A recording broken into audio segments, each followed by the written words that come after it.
What's up, everybody? Unrested here. I just got home a little bit late because, oh my gosh, the entire Mitsuji line, which is a gigantic line that connects to Umeda, at the Umeda Eki, the station, it was shut down. The gates were locked out. Now, you're probably wondering, Scott, I don't even know what the hell train that is. I don't know what you're talking about.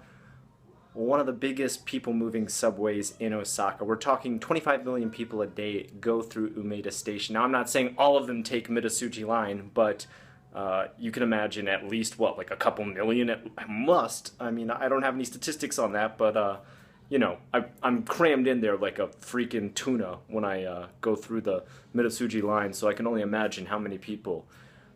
Someone committed suicide on the tracks again. Common thing here in Japan.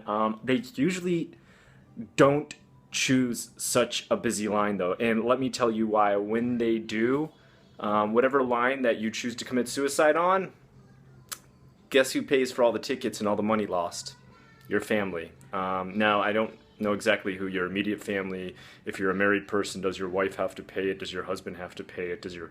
But someone, if your kin, needs to pay it, and it's not something that just disappears. It'll follow you generation after generation, just like a house loan here in Japan. I don't know if you know that, but some house loans here in Japan are so large that they'll follow multiple generations. One generation will almost pay it off, not completely finish, and another generation will take it over, because sometimes they go on for 30, 40, 50 years. Anyway, that's sucky, man. My heart goes out to anybody who's feeling like in a situation of where they feel suicide is the answer. Sorry, I'm going to put my phone down here and just kind of duck down and talk to you.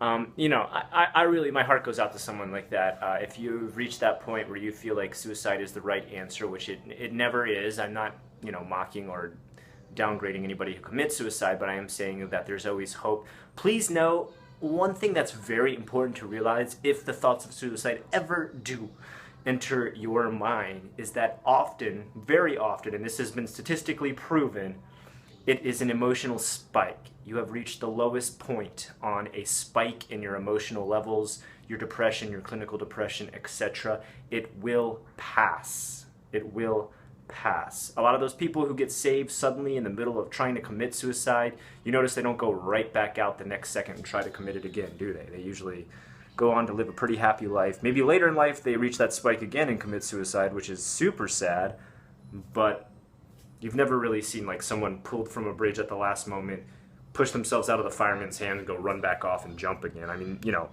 there's a first time for everything, so I'm sure maybe it's happened at some point, but for the most part that would be the exception.